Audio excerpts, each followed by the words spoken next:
NRCৰ কাৰ্যালয়ত ঐক্য সেনা অসম সোমবাৰে NRCৰ সমন্বয়ক প্ৰতীক হাজেলাক সাক্ষাৎ ঐক্য সেনা অসমৰ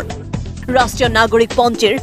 পূৰ্ণাংগ খচৰা 30 জুলাইত প্ৰকাশৰ দাবী কৰি প্ৰতীক হাজেলাক স্মাৰক পত্ৰ প্ৰদান কৰিলে সংগঠনটোৱে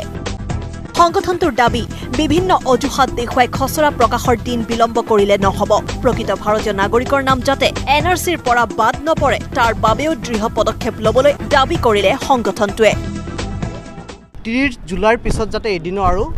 মুখ্য সমন্বয়ক ডাঙৰীয়া যাতে মহামান্য উচ্চতম ন্যায়ালয়ৰ পৰা সময় নিবিচাৰে হৈছে 1971 চনৰ 24 মাৰ্চৰ পিছত অহা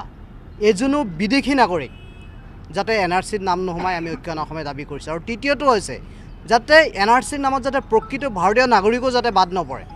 এজনো প্ৰকৃত নাগৰিক যাতে হাৰাশাস্তি খাবলগীয়া নহয় যাতে বাদ নপৰে এই তিনিটা মুখ্য দাবীৰ ভিত্তিত আজি আমি ঐক্য সেনা অসমে আমাৰ সন্মানীয় সভাপতি মহোদয় সঞ্জীৱ মহন্ত ডাঙৰীয়া মুখ্য মুখপাত্ৰ কমল কুমাৰ ডাঙৰীয়াকে প্ৰমুখ্য কৰি আমি কেইজনমান কেন্দ্ৰীয় কমিটিৰ বিষয়ভাৱে আজি মুখ্য সমন্বয়ক ডাঙৰীয়াক লগ কৰি ঐক্য সেনা অসমৰ দাবী সন্মিলিত এক স্মাৰক পত্ৰ আমি দিছোঁ NRCৰ সম্পৰ্কত সোমবাৰে প্ৰদেশ কংগ্ৰেছৰ সভাপতি ৰিপুণ বৰাইও প্ৰতিক্ৰিয়া প্ৰকাশ কৰিছে NRCৰ পৰা যাতে কোনো প্ৰকৃত ভাৰতীয়ৰ নাম বাদ নপৰে তাৰ প্ৰতি সতৰ্ক দৃষ্টি ৰাখিব বুলি বৰাই মন্তব্য কৰে আৰু NRC সম্পৰ্কত আমাৰ কংগ্ৰেছ দলৰ যত যি কমপ্লেইন হ'ব আমি সকলোবিলাক আমি আইনৰ যোগেদি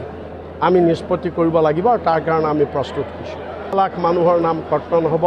আৰু উদ্দেশ্য প্ৰণোদিতভাৱে কৰ্তন হ'ব ধৰ্মৰ নামত নাম কৰ্তন হ'ব মেৰুকৰণৰ বাবে নাম কৰ্তন হ'ব এইবিলাক আমি শুনি আছোঁ আৰু আনকি আমি ইমান পৰ্যন্ত শুনিছোঁ যে কংগ্ৰেছৰ যিবিলাক পৰম্পৰাগত ভোটাৰ সেই ভোটাৰবিলাককো বাছি বাছি নাম কৰ্তন কৰা হ'ব এইবিলাক কথাও শুনিছোঁ যি নহওক খচৰাখন ওলালে এই কথাবিলাক সাব্যস্ত হ'ব আমাৰ স্থিতি হৈছে যে যেতিয়া এই খচৰাখন ওলাব তাত যদি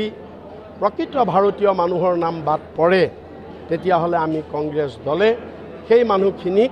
আমি সকলো প্ৰকাৰৰ আইনী সাহায্য দিবলৈ আমি সিদ্ধান্ত লৈছোঁ